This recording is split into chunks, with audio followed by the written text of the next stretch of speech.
Greetings again, everyone. Such a joy to be sharing in our Bible study one more time. Please permit me to welcome everyone to the New Testament Church of God Temple Hall. And this is our weekly Bible study. A special welcome to those who are joining us on the YouTube platform and those who are joining us from overseas. Such a joy to be with you tonight. I want to introduce our topic this evening. And as you're able to see on our screen, the topic is a salient one. It is also one that is controversial to some extent, but it has some questions that come about as a result of this understanding of life. And so we want to look at evil and suffering in the world. And, you know, for a sub-theme, the benevolent God or the benevolent God in the midst of a suffering world. Now, we have a little conundrum to some extent when we preach and really, you know, speak on our doctrines of the all-powerful, all-loving, all-caring God. And normally, there is a question asked, then, if the Lord is all this, and then some, why is it that there is so much suffering in the world? And I've heard a lot of Christians try to answer the question. And in answering the question, often causes more questions. But the aim this evening is to engage the mind of God's people. And even those who may not be of the household of faith, but you may be watching via YouTube, and this has always troubled you. How can a good God allow evil and suffering? Where did evil come from? Did God create it? Why did God permit it? These are some of the questions that this series will seek to answer. For this evening, we will not be having a very long lesson, because it is introductory. We want to get into the meat of the matter, and we want to answer a few of the questions that may be, pressing. But as we go on, it is my desire that the people of God will have a deeper understanding of what exactly is the place of evil in the world and why God, in his great benevolence, does not vanquish evil once and for all. So let us get into our study, the investigation, I want to use the right terms, of evil and suffering in the world, the benevolent God in the midst of a suffering world. Let's move on. Now, one of the things that we are going to find is that evil and suffering is evident. It is experienced by everyone. And based on the fact that it is present, we see its effects. And those effects that we see come out in the form of disasters. Jamaica, being a land in the Caribbean Sea, is prone to natural disasters. We commemorated just a few days ago the anniversary of Hurricane Gilbert that decimated this country in 1988. We are prone to that disaster. We saw suffering and pain. Just a few nights ago, if I'm not mistaken, it was, about 2 Tuesdays ago, we suffered a major tremor, major earthquake. And thanks be to God, we did not have any casualties. But it does remind us that there is suffering and evil in the world. There is pain in the world. There is death. And we can kind of go through all the different expressions that evil takes in the world. But what we know thus far is that it is real, it is present, and it affects everyone. And it begs the question, if God is our keeper and the one who watches over us, why does he permit evil to continue? Let's move on, everyone. Men have sought to answer this question. Why does God permit evil to remain in the world? We have a number of approaches. The first I want to share with you is the atheist. The atheist, of course, is the man that does not believe that God exists. So here is the atheist's way of thinking. He says, God exists, or evil exists rather, but God does not exist. So the atheists have said, God doesn't exist, but evil exists.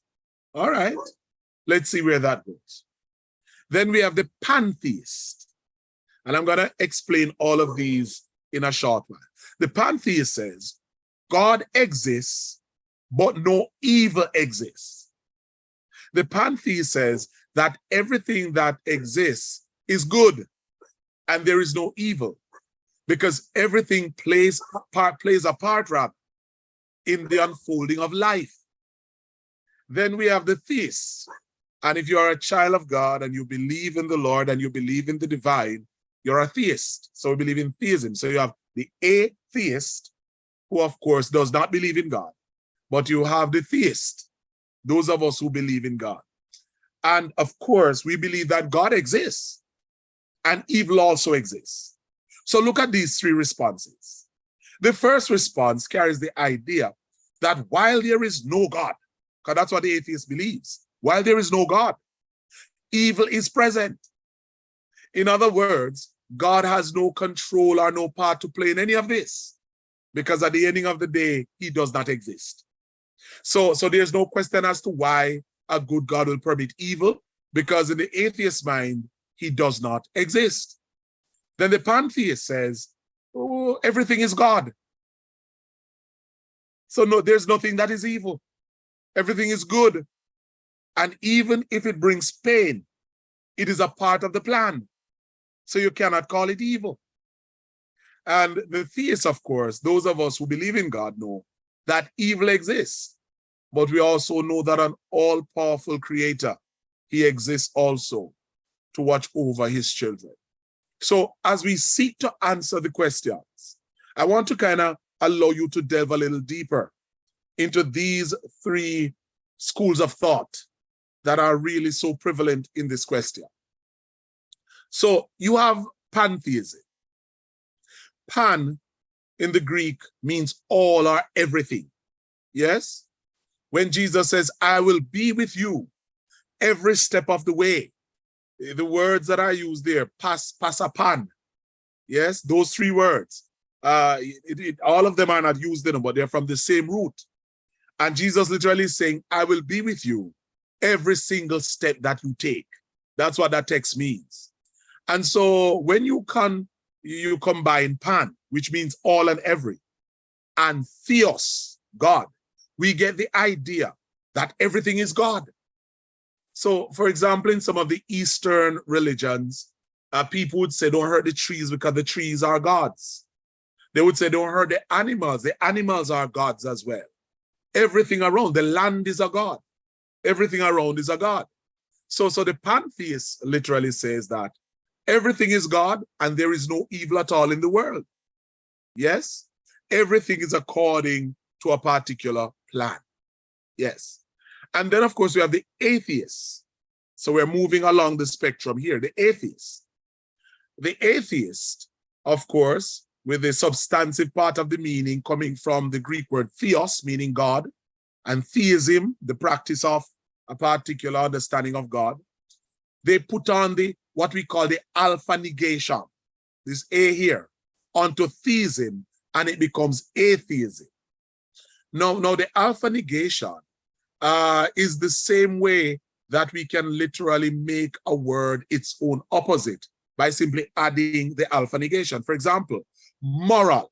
The word moral literally means having good quality, good standard, yes, according to a particular law or rule.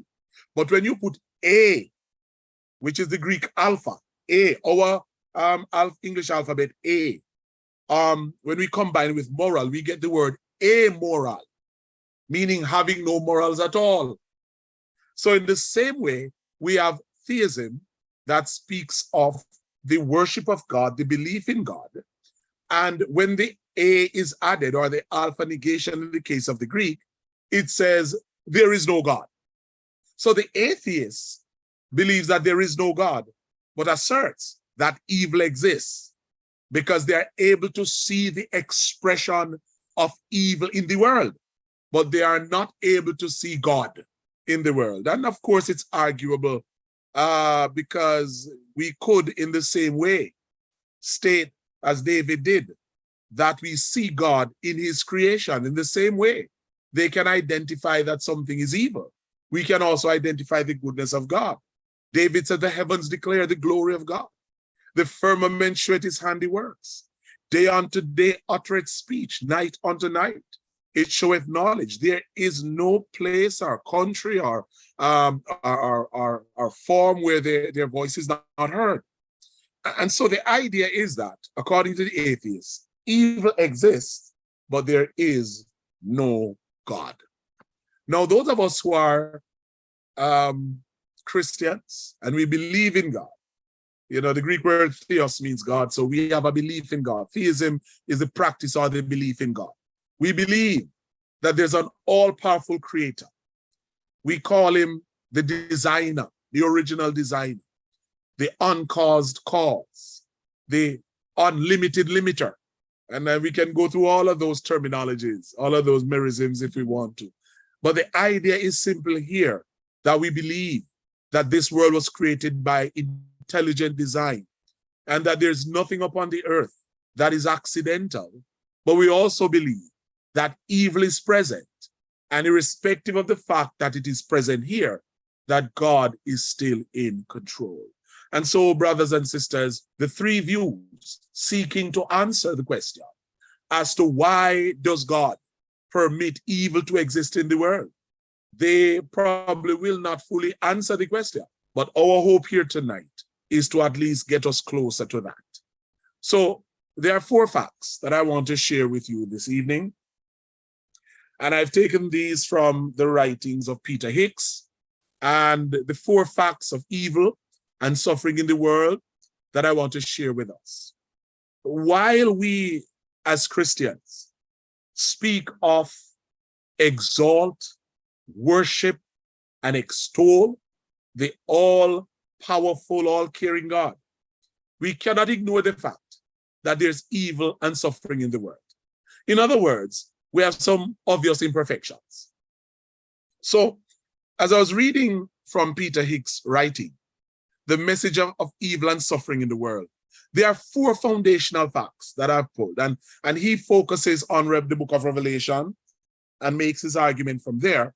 But I want to speak generally, because some of what he pulls from there is actually general things we can pull from our world around us. First of all, or fact number 1, is that evil is universal.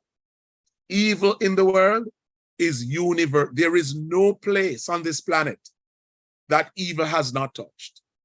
And so you find that he says this: the world is overwhelmed with evil, falsehoods, exploitation, injustice, sexual immorality, abuse of power, war, economic exploitation, death, earthquakes and natural disasters, satanic and demonic forces, worship of demons and idols, murder, magic arts, theft, false religion, blasphemy, destruction of the earth, plagues, crimes, mourning, famine, cowardice, deception, lies, and unbelief. And dare I say, brothers and sisters, this is not an exhaustive list, because we could go on and on. Because in fact, many of us, if we turn on our television set, we can identify in any one city almost every facet of evil that is represented right here. If you turn on the telly, you can see plagues taking place in particular areas of China still. We see famine in parts of Africa. We see exploitation in the mines of Uganda. We see immorality in the streets of France and America. We see cowardice and deception in the politics. So this list is really something that we should be au fait with, because it is evident before our faces, but it is in no way and by no means an exhaustive list. Yes? Fact number 2, presently, evil is inescapable. Suffering and evil is the lot of all mankind. Form of sufferings include grief and mourning, affliction, poverty, persecution and martyrdom, death, sorrow, tears and crying, ugly and painful plagues, fear, pain, demonic attacks, sickness and oppression. So we find, first of all, that evil, yes, is universal. It's all over the world. And secondly, it is inescapable. Job puts it this way: man that is born of a woman is of a few days and is full of trouble. And wiser words could never have been said when it comes on to the idea of evil. Fact number 3, this evil world is hostile to the children of God. So he writes that suffering is the lot of especially the people of God. And so the writer of Revelation, John, was banished to the Isle of Patmos because of the word of God and the testimony of Jesus, right? And when you look at the writing of John, it was addressed to the churches for whom persecution was a fact of life. Satan, in his attempt to destroy Jesus and subsequent failure, launches an all-out war on those who obey God's commands and hold the testimony of Jesus. And this is not a particular denomination who claims this as their mantra, that they name the name of Jesus and keep the commands of God. There's no such thing. All those who call upon the name of the Lord, that is what it is speaking to. And while we in the Western world are privileged to openly practice our faith, in other parts of the world, the people of God are persecuted. In Iran, the church cannot stand openly. In China, the church is persecuted. In North Korea, Bibles are banned. You have to understand that this is the idea wherein the world of evil is hostile to the children of God.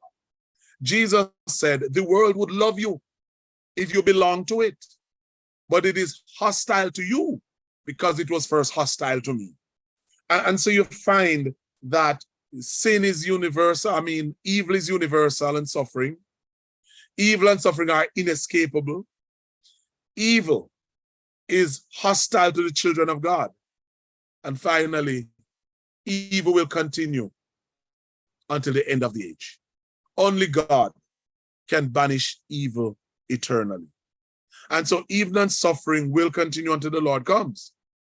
And in his threefold judgment in the book of Revelation, we see the stubbornness of humanity to turn from sin and to turn to God, irrespective of the judgment that will inevitably follow.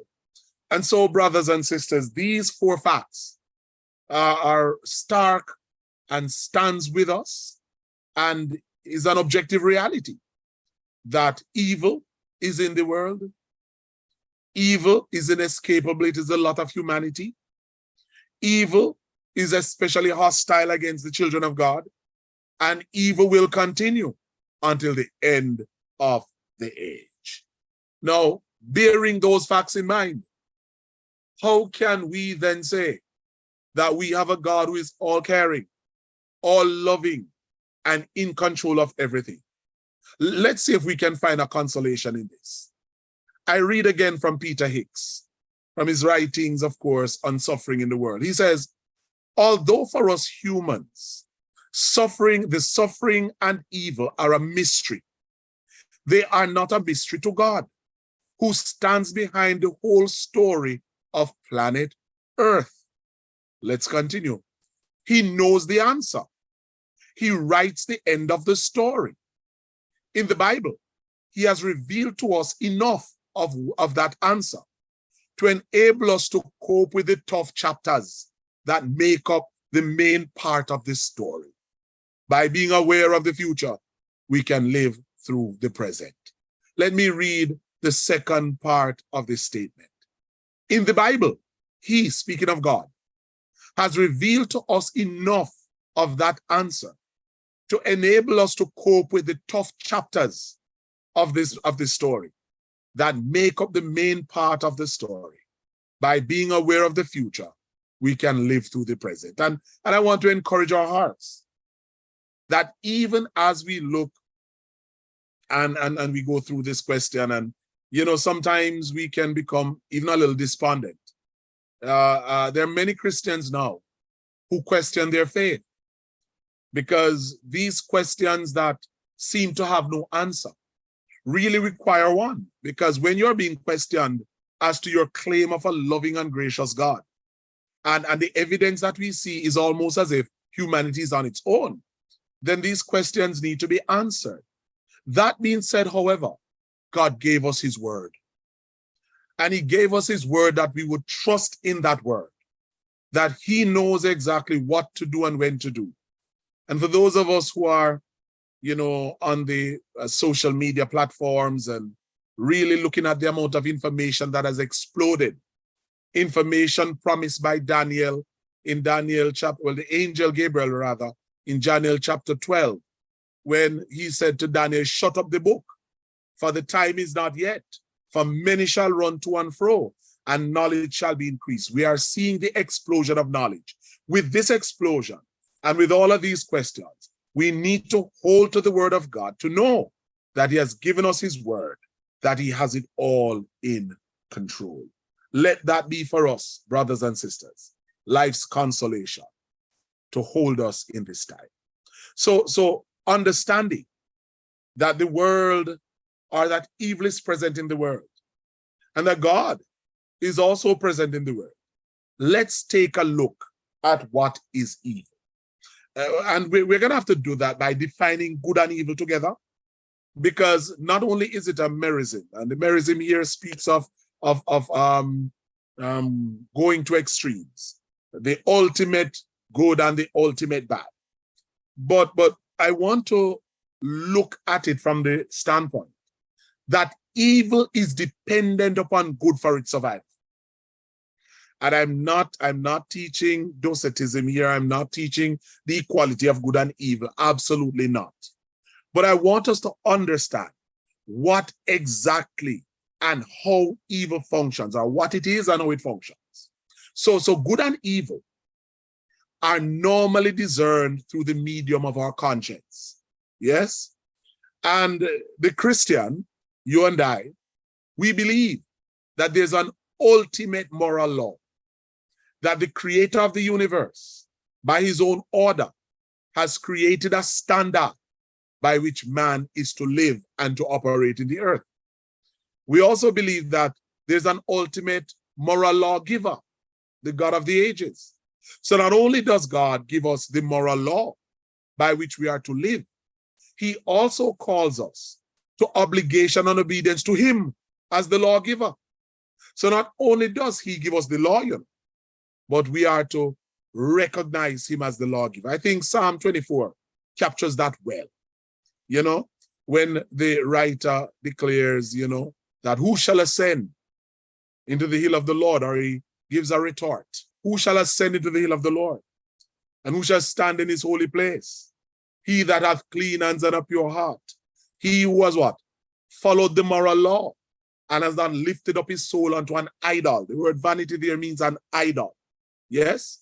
The creator of the universe, by virtue of who he is, demands, commands, and we are obligated rather to give him our worship and our obedience. And so good and evil is discerned through the medium of human conscience. Yes? But let's see if we can, kind of look at what good and evil is. Now, let's look at the good first. We have the Hebrew word tov. And I know it says tov, but yeah, let's work with me a little. Tov. And it speaks of moral goodness. Goodness that is beneficial to others. Goodness that is beautiful and excellent. Goodness that is expressed in the midst of others. It refers to goodness in the broadest sense. And it ranges from practical goodness, just being a good person, to economic or material goodness, having of course, prosperity and progress and whatever else you want to call it. The word, also speaks of abstract good, like to be well, to be happy, to be cheerful, to be pleasant, right? It refers to what is good psychologically and what is of good quality. So Tob is actually the word that David uses when he says, surely goodness, that's Tob, goodness and mercy, beneficial moral goodness, practical material goodness, and pleasantness of my mind, spirit, and body. David says, surely Tob wa hesed, goodness and mercy. So the idea is that goodness here, really speaks of that which is good quality, moral goodness. And if you look at the same idea of goodness in the Greek, it is agathos. And we have a number of words. We have a number of words in the Hebrew as well, but Tob kind of covers all of them. In the Greek, we have the agathos. And for all those ladies who have the middle name Agatha, I want you to glory in your name. It's a good name. Agatha means the good one. Yes? When we look at it, agathos means good and benevolent. It means profitable. It means useful. It carries the idea of not only benefiting the one doing the good, but is also beneficial to others. Right? So when you look at 1 Timothy 6:18, hear what it says. Command them, and that, of course, those are who Timothy would be watching over, to do good, to be rich in good deeds, and to be generous and willing to share.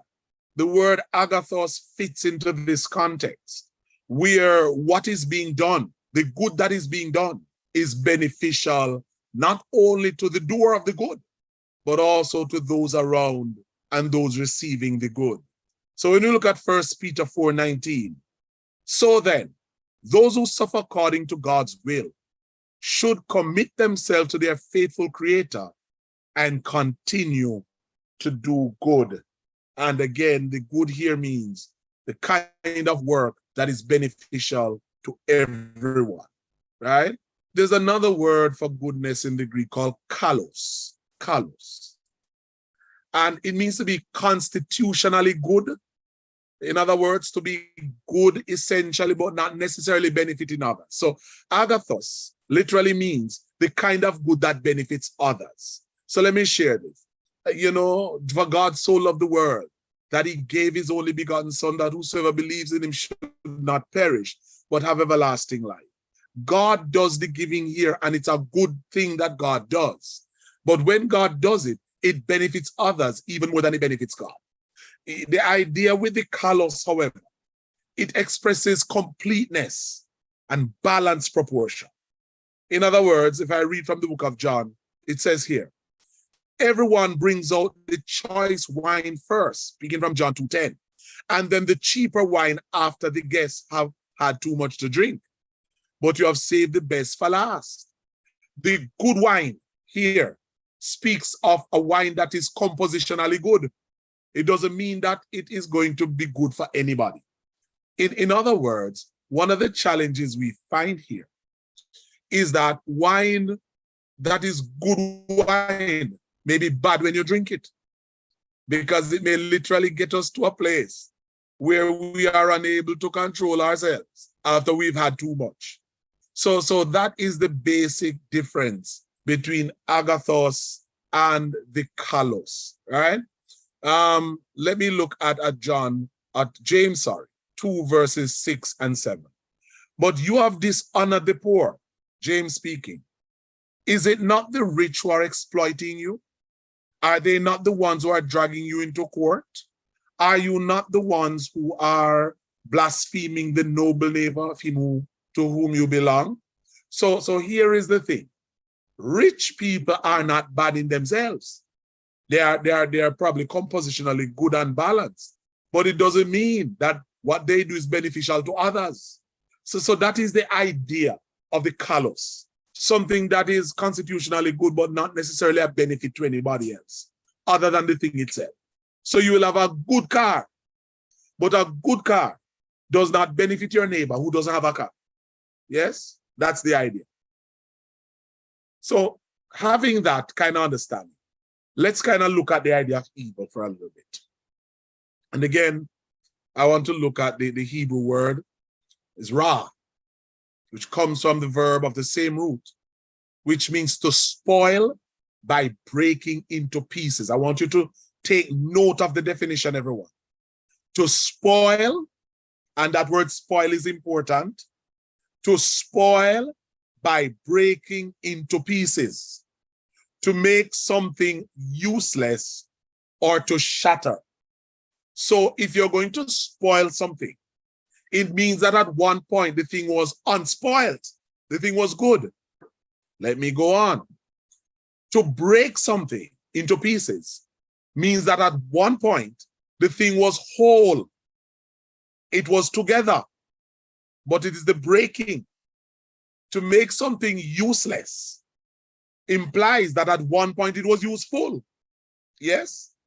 And to shatter something means that at one point it was a whole thing. It was a whole element, whatever it is. So the idea of evil here and the word ra carries the connotation of something that is damaged, that is spoiled, something that has lost its value and its quality, something that is useless. So when we use it in the moral sense, it speaks of any activity that is contrary to the will of God. What do I mean? Paul says the law is good. I would not have known the law or known evil except the law. I would not have known of sin except the law. Yes? But sin is the transgression of the law. So the idea is that evil corrupts that which is good. When you look at it further, it speaks of an attitude in humanity that rejects God's authority. So the people, especially of this new particular age, this new zeitgeist, this new spirit of this age, this new philosophical understanding that governs the 21st century, is that God will not rule over us. And for all of those who are listening, you may not be Christians, that is the understanding. The scripture says male and female created them and called them Adam. Yes? But in the new dispensation here, we are being told God will not rule over us. If I'm female, I want to be male, I can be. And if I'm male, I want to be female, I can be. So God will not rule over us. Yes? So what we find, the essential meaning of Ra is the bad or inferior quality. It is a transgression of that which is good. It is the destruction of God's natural order. So the essential meaning is the inability to come up to good standards, right? It is immoral or unethical activity against other people by speech, practice, or by offering improper sacrifices. And I think this is a good point to say that even Christians at times do evil things. Even people who go to church do evil things. Bad activities, attitudes, and thoughts against other people is evil. The speech of our mouth can be evil. Our practices can be evil. And even our worship, when one would bring a sacrifice to God of a lamb with its foot broken, or the worst of the flock, it was seen as an evil offering, and God would not receive it. And I remember, quite vividly, back when before we had the JUTC, we had a system that we called the lick shot system. That was a system where the buses were operated by private contractors. And on those buses, everything goes. Everything goes. And I remember sometimes when we used to go on those buses, our paper, our money has changed over the last couple of years.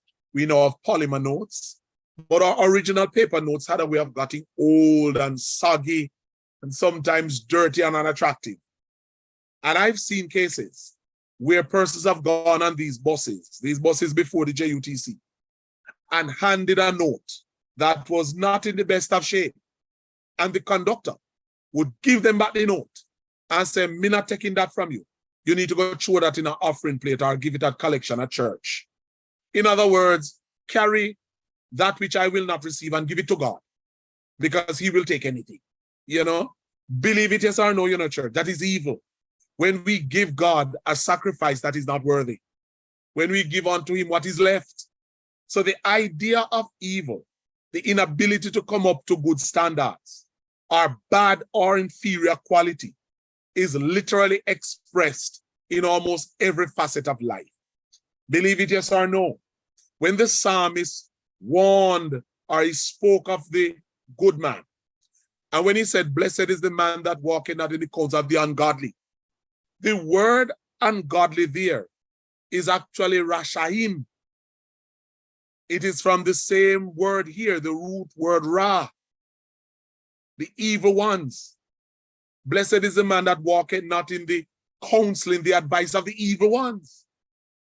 So the idea of evil is that it is bad quality, inferior. It is something that is essentially detrimental. Another Greek word is poneros. And poneros means evil as a corrupting effect. In other words, the expression of evil. And it speaks of wickedness.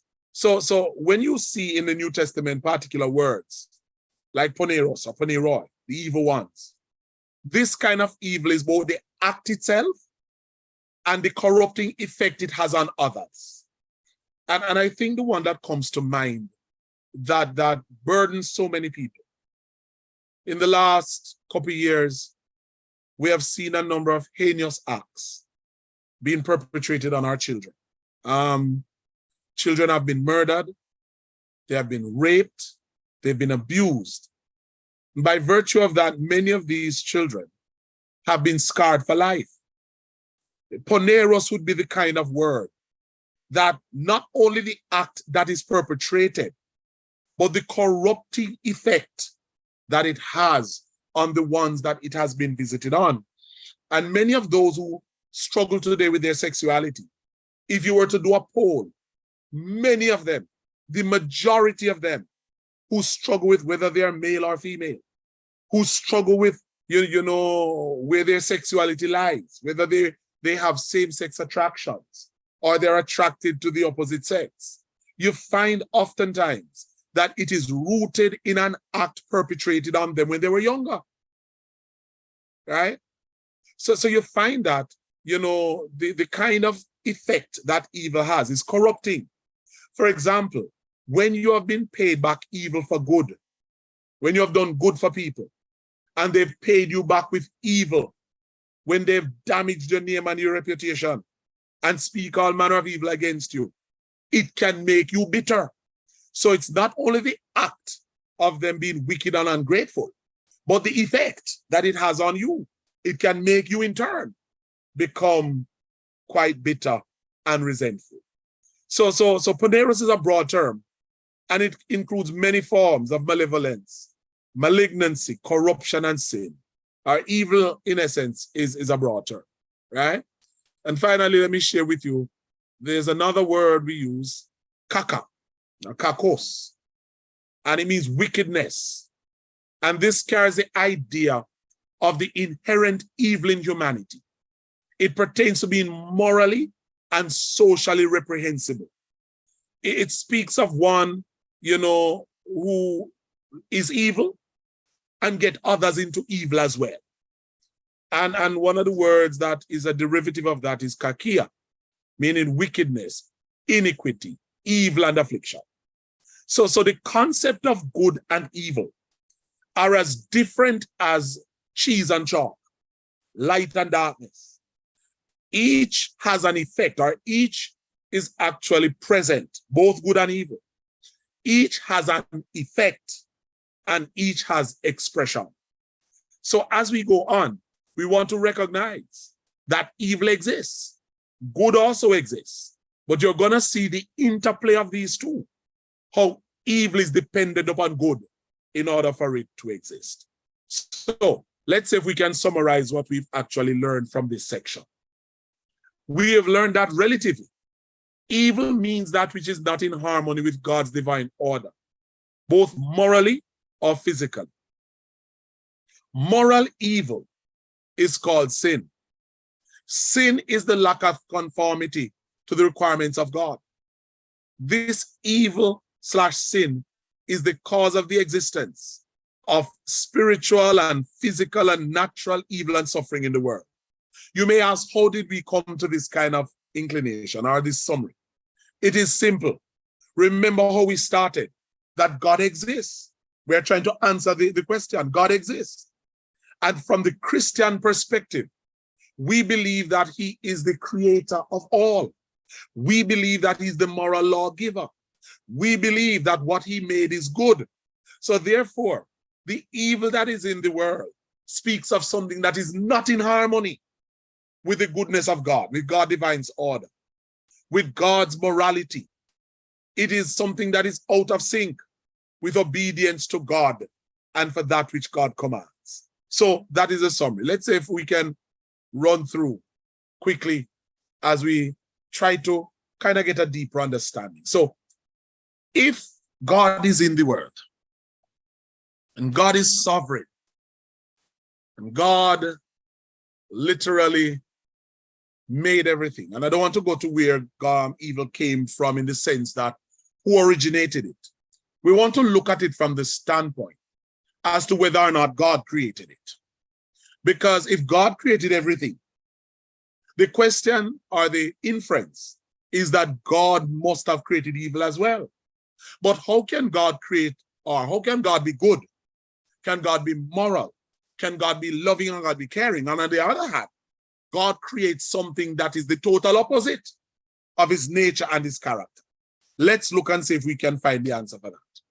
No, we have to affirm, first of all, if we're going to take this line of argument, that God created everything. He is the creator of humanity and the creator of the world. So Genesis 1 verses 1 and 2 says, in the beginning, God created the heavens and the earth. And I can leave that there. I don't need to go into verse 2. In the beginning, whenever the beginning began, it was God who created it. Intelligent designer who put all things together according to the counsel of his own knowledge and his own will. Let's look at Colossians 2:16 and 17. Speaking of the pre-incarnate Christ, for by him were all things created that are in heaven and that are in the earth, visible and invisible, whether they be thrones or dominions or principalities or powers, all things were created by him and for him. And he is before all things, and by him all things consist. So if we look at that in a general sense, we recognize that God creates all things that are in the world and everything in it. So therefore, the inference must be, excuse me, that God also created evil. Let's look a little deeper, shall we? Now, there's a text in Isaiah 45 and verse 7. And it is one of those texts that I must explain to you from a particular standpoint, right? Bearing in mind that the prophet Isaiah is speaking regarding the word of God. Now, the scripture tells us in James that in God there is no darkness nor shadow of turning. But here it is that God is speaking verbatim in Isaiah 45:7. Let me read it for you. Isaiah speaking of God, and he says, God says, I form the light and I create the darkness. I make peace and I create evil. I, the Lord, excuse me, do all these things. And it is really, something that is boggling to the mind. But I must explain two things, because culturally you're going to have to understand. And also, as we look at the whole linguistic makeup of the thing. First of all, one of the things we find is that within the culture of the ancient Near East, everything culturally, listen carefully, everything culturally and socially was ascribed to God. In other words, there was no scientific engagement to say this is good and it's of God, and this is evil and this is not of God. The idea in the ancient world that everything came from the gods, whether it be good or whether it be evil. So within the cultural backdrop, that was the understanding. And many of us, tend to probably not be able to get it because we're born in a scientific time. But let me tell you this, that the cultural belief influences our understanding of all that we view and see. For example, where I am from, in the hills of St. James, there is a belief, and Jamaicans have the belief, we just don't know sometimes where it comes from, that when a person dies, yes, after 3 days, the spirit of the person rises up. And so after the spirit of the person rises up after 3 days, what we do is that we entertain the presence of that spirit. And so you see in many of the places that, tarpaulins are pulled, the domino tables are stretched out, liquor is bought, yes? And up until the time when burial is to take place, there is a party atmosphere because the spirit is being entertained, yes? And then, when the body is to be buried, you have this setup. All right, well, you have the 9 nights after the person has died, the setup and all that. The setup is actually the final night before the spirit goes on a long journey. And I'm telling you from the standpoint of living in Niagara District, St. James, when the person is buried, after we have the setup and the person is buried, we would culminate again 40 nights after the death, because we believe that the person goes on a 40 days or 40-night journey. And at the end of 40 nights, they find rest, because that is when they have completed their journey. And that kind of mindset literally has permeated Jamaican society, coming way back from our African roots. That's how we understood things. In the very same way, because nowadays, being people of science, we say when somebody dead, then dead. And when we go to the yard, we only go there to keep the people who are alive company. But that was not how it began. In the same way, originally, everything that was done in the ancient world was believed to have been done by the gods. So let me give you an example. When Saul disobeyed, the Bible says that the Spirit of the Lord departed from him, and an evil spirit from the Lord came upon Saul. The idea, when you look into the text, is that Saul, some people believe that he had bouts of depression. But in the eyes of those who are looking on, whatever he fell into, it was a spiritual thing. And some of us as Pentecostals have the same belief, that everything is a dopey and everything is a demon. No. Sometimes there is an explanation outside of the realm of the spiritual, but our cultural conditioning predisposes us. So that's a cultural understanding of it. So when God said form light and darkness, is using a poetic device called merism. And I'm almost sure that's a term, but I will look it up when I finish this broadcast. Merism. And that speaks of extremes, terms that can be termed in that way is like, that David ruled all of Israel from Dan to Beersheba. It means from the extreme of Dan in one geographical location to the extreme of Beersheba in another. So the idea is that it encompasses the entire spectrum. Everything that came upon humanity that was not pleasant was seen as evil. For example, if a man wanted to go to war, it would be termed evil was determined in the man's heart because he wants to go to war. So the idea that is being conveyed in this particular text is not that God created a substance called evil. That's not the idea. The idea is that all that takes place in the world is beneath God, permitted, allowed, and it doesn't have power in terms of surpassing God. But essentially, it is not God who forms and creates it as a substance in itself. And you're going to understand as we go further. So here is the thing. Culturally, you have to understand the poetry of Isaiah, because this is poetry. This is Hebrew poetry.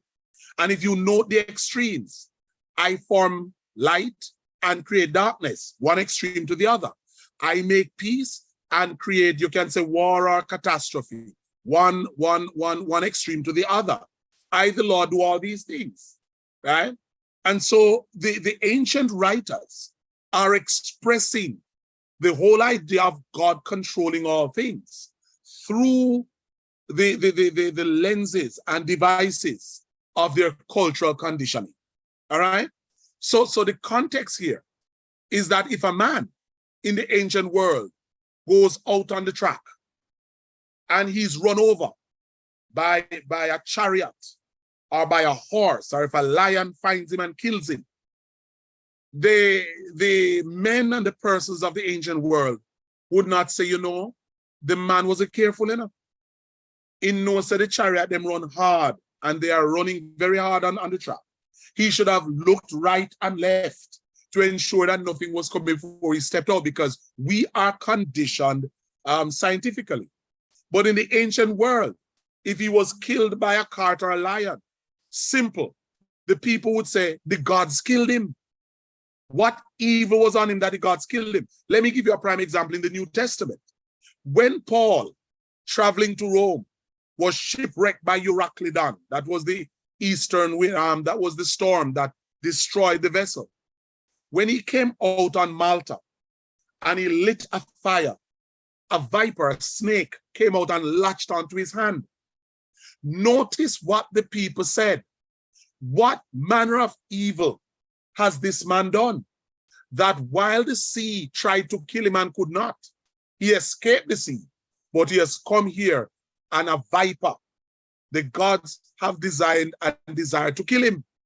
When they saw that Paul was not dying, they were flabbergasted, but in their minds, I want you to understand, they believed that everything was for the gods. For example, many of us as children of God believe that when somebody who doesn't like us falls into some unfortunate situation, God is punishing them because of us.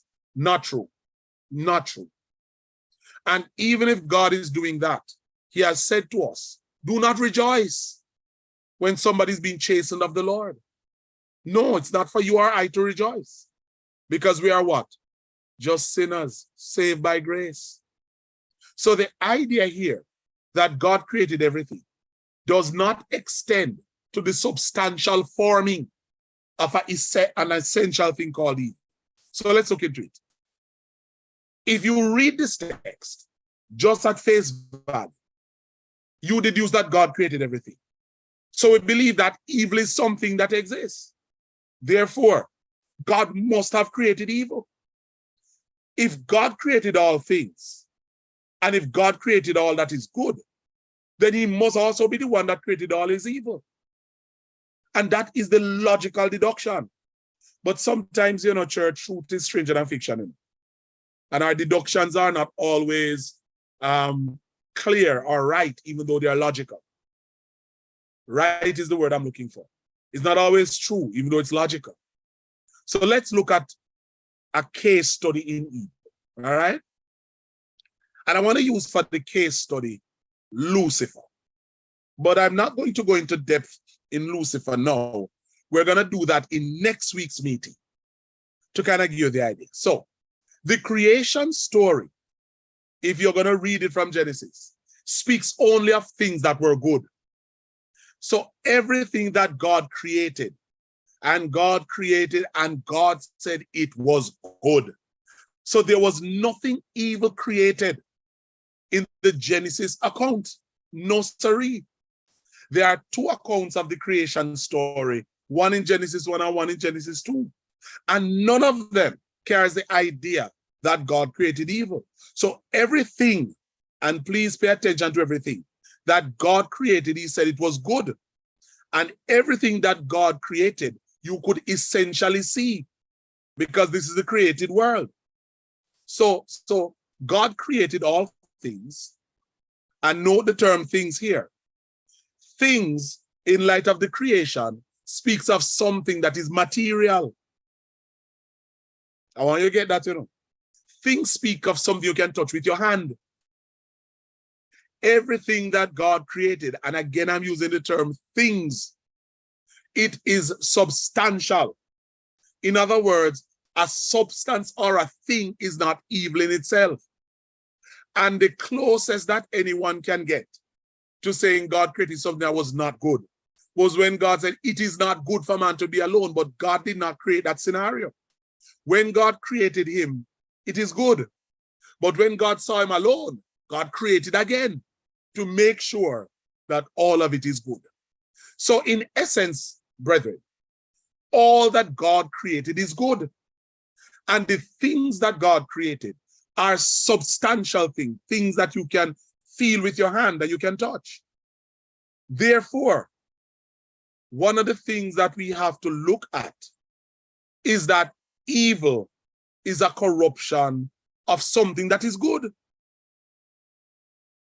So I want you to get me, all that God created is good, and evil exists in the world.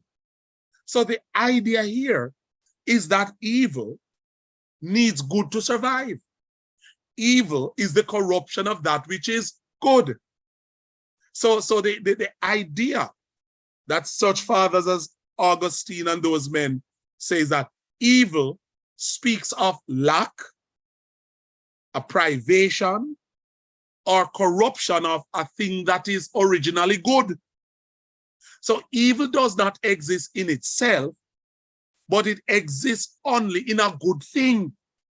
Therefore, there has to be some good thing in order for evil to exist, because evil exists because something good exists. And originally, all that God created is good. Let me give you an example, everybody. And I shared this years ago. I shared this not in years ago. I think I shared it recently. That I was on a bus coming up and this fellow was attacking the bus. He came out of the bus having an argument with the conductor, and he picked up some bottles to throw in the bus. And I was a passenger in the bus at the time.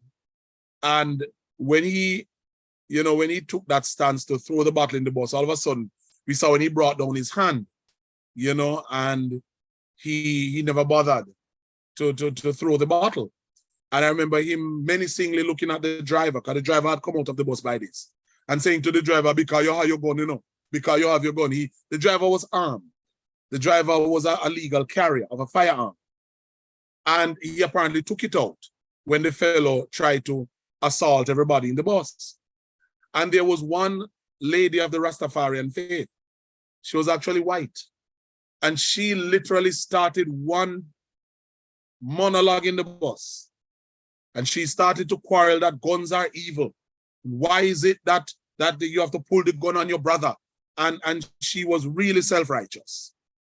But one thing that came to me, brothers and sisters, is that you can take that same gun, put it down on a table for 1,000 years, have people pass it each and every day, and that weapon would not kill a single soul.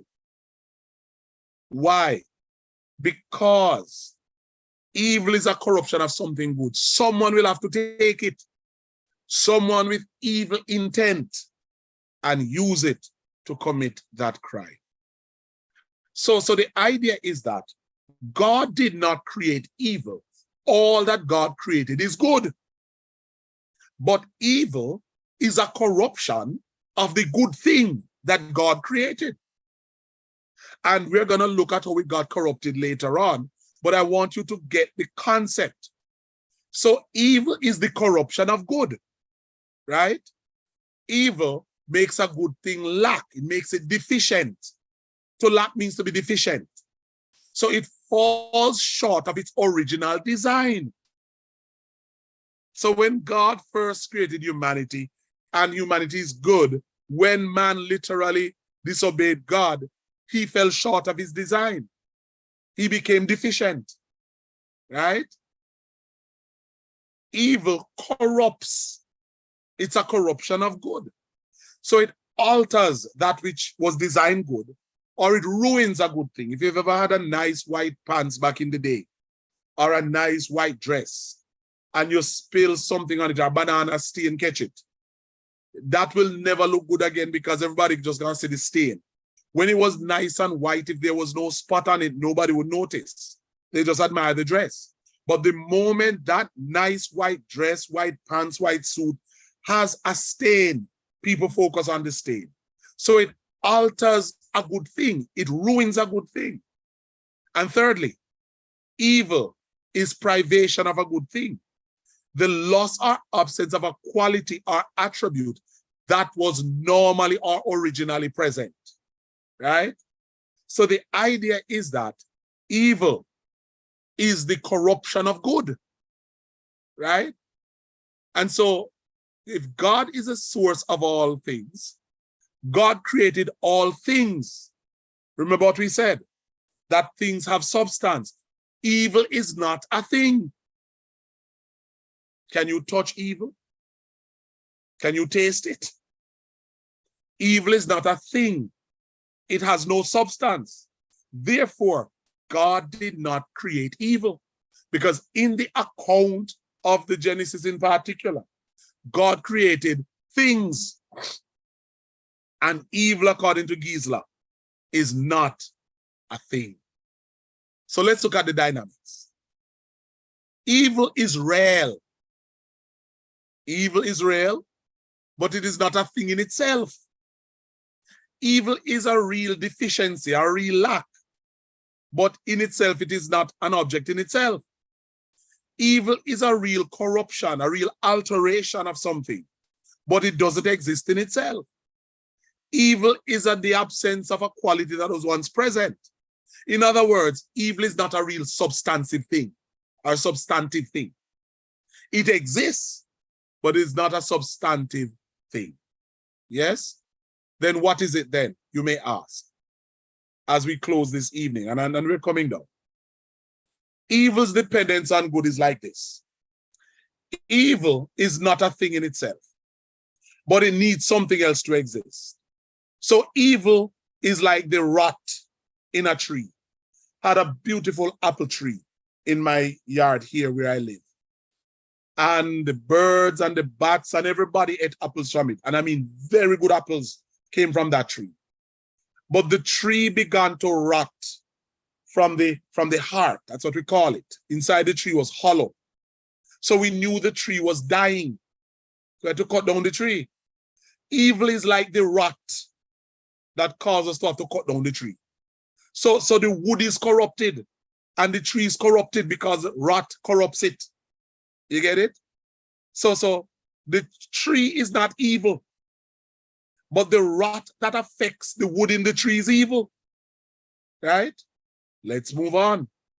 Evil is like the rust on the car, and all of these are from Norman L. Gisela. Evil is like the rust on the car. The metal on the car, when sprayed and painted, is lovely to look at. You know, the design of cars nowadays is just beautiful. There's some lovely designs they have out there, right? But yet, every now and then we look at some cars and there's rust underneath it.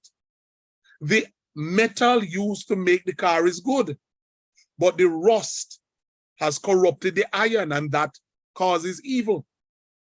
So it's not the iron that's evil in the car, you know. It's the rust. Evil is like the holes in the fabric. It is the corruption of the cloth. The cloth in itself is good, but because of the holes that are made in the cloth, it is ruined. In other words, evil is not a substance in itself. Evil acts on substances to express itself, but it is not something that is created in itself. It's not a thing. So none of these things are seen like the car or the tree or the fabric. Yeah, they're seen as good, but they are ruined by the corruption of the essence of nature that comes against it, right? That's the idea. So I want you to get it, that there's nothing evil in itself. Evil is not a thing. So then, what is evil and how is it expressed? Evil, and we speak, there are two forms here. There's natural evil and there is moral evil. Let me give you natural evil first. Natural evil speaks of something harmful, something that occurs in the normal process and functioning of life. For example, a hurricane is evil and harmful, but it's a natural occurrence. Yes? Lightning, from the other day, we've been having a lot of lightning strikes. It may damage places, it may hurt people, it may damage property, but it is a natural evil. Yes? It's harmful. But then we have what we call moral evil. And this is evil that is produced by the activities of a moral agent. An agent was morality like mankind, right? So it is produced not by the natural order of the world. So it's not a hurricane, it's not that. But it is produced by moral agents, people with the ability to choose and to express free will. Years ago when I was a little boy and I would do certain things and my mother would ask me why I did it. And I would say to her that the devil made me do it. And she would say, no, no, no. The devil will tempt you, but he'll never force you. I'll never forget that. Because morality here, and we're going to look at free will in a while. Not this week. God's willing when we meet again. But morality, free will, speaks of the right to choose. No, natural evil is distinct from moral evil through the fact that moral evil comes from an agent, but they are not separate. They both bring harm, they both hurt, and they both damage mankind. And so here is a shocker for you. And I told you it was a lesson. I wanted to use the origin. I want to use Satan as the case study. Did you know that Satan bears some good things? He bears the creaturely good, the things that happen through God. In other words, while he is evil, he was created by God. So as a creature of God, in the creaturely sense, he's good. Because when God made him, he was what? Good. He has intelligence, which God again created and gave him, that is good. He has power that God gave him, which is good. Free will, God gave that to him. That is good. But the fact that God gave him free will, and free will here suggests that there's a choice. That while God gives you the command to do good, when he gives you free will, you now possess a choice to do evil, even though he's commanding you to do good. That's what free will means. And let me go a little further to say, there is one thing that God never took charge of at creation, and I want you to look at it. God never took charge of man's will. His will was always his own. Yes?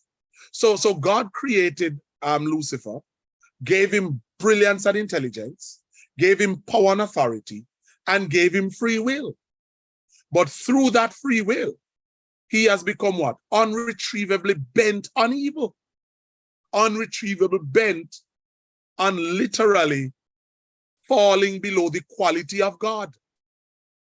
He is bent on not obeying that which God created good. He is depraved morally. So all of the things that God created out of me are good, but morally he's depraved because he has chosen to be that, right? So he's not totally deprived of all his creaturely good. He's still a creature of God, still has intelligence, still has power, still have free will. But again, and I won't beat it too much because we're going into it when we meet again. But God is the author of human action. Watch this. But he's not responsible for human action because they are what? Freely chosen. He is the author of human action, but he's not responsible because they are what? Freely chosen. Let me give you an idea. My children have an issue when I cook because sometimes the food I cook for myself is spicy. That hasn't worked out well for me at all, and I'm working on that. But I try to ensure that theirs is not spicy, not full of pepper. And sometimes my children would want to have a taste of what I am eating. I will say to them, it's spicy. And they would say, we don't mind. Give it to us because we want to eat it. Now, I never force them, even though I have it there. I'm eating my food. And, you know, all truth being told, I wouldn't mind if I'd be left alone eating my food. But they have come and they have chosen, in spite of my warning, they have chosen to eat this spice. Sometimes my daughter eats it, she starts to fan her mouth and say, spicy. The idea is, while God is the author of human action, yes, he's not responsible for human action because human actions are freely chosen. What we do. So when we look at it, Satan has creaturely good, but he's morally evil. Let me just for you, he's created by God, has intelligence, power, and free will. He's creaturely good. He maintains some of those creaturely goodies, yes, our goodness. But morally, he's totally evil. John calls him the evil one, the father of lies, a liar by his very nature. He's completely evil in a moral sense. And many of us, you know, if you listen to some of the things that happen to people, they'll tell you they met this handsome, tall stranger, and these ladies just fell into his arms, but the man was evil. Or they met this beautiful woman who was everything that the man desired, but she was a Delilah and a Jezebel. So the idea is that people maintain and possess creaturely goodness, but morally, there is evil. So let me sum up our lesson for this evening. God created everything. God created everything. Everything that God created is good. A thing consists of substance. God did not create evil because evil is not a thing. Evil is not a thing in itself. Evil works on that which God created, which was good, in order to pull down its quality. And even the thing that is morally evil contains some creaturely good. My brothers and sisters, I am praying tonight that as we seek to understand evil in the world, that as we look at the word of God and as we recognize that God is our all-wise creator, that we will get the understanding that God created only good things. Evil comes not from God, but from the corruption of what God made. And God being our helper, next time we meet, we will look at how that evil came to corrupt God's goodness, or to corrupt the good things of God, not God's goodness. God's goodness is incorruptible. He's incorruptible. And so I want to just say thank you for being with us. I'm going to invite you to invite someone on next week as we continue to look into this thing of evil and suffering in the world. And it is my prayer that as we go through these lessons, you will have a greater understanding of that which God has done for us. And dare I say before we leave, that is how the idea of redemption comes about, where God created something good. It was corrupted by no plan or action of God. But yet, because the thing is precious in the sight of God, God redeems that which has been corrupted. And he redeems that thing through the giving of his son, Jesus Christ, the perfect one, the righteous one. Brothers and sisters, God bless you. May the God of grace watch over you. And as we walk in this evil world, may we be the light in the darkness. And may the God of grace continually grant us peace, grant us all that is needed to live righteously and holy and blameless in this present evil age. Meet with us back here next week, Wednesday at 7. If the Lord tarries, and it is my prayer that as we go through our lessons, that you'll not only be blessed, but that your mind will be fruitful and our walk with God will become even better. My brothers and sisters, God bless you. And as we sign off this evening from the YouTube platform, we look forward to seeing you again next week as we look at this topic, very interesting, of the existence of evil in the world. God bless you. God bless you.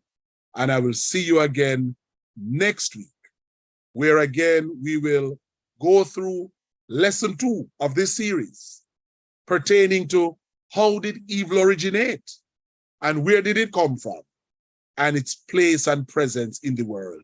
And as we go further, we'll also look at what is God doing about it. And as we go, brothers and sisters, you will have a deeper understanding, is my prayer, of that which God requires of us. So, signing off this evening, God bless you.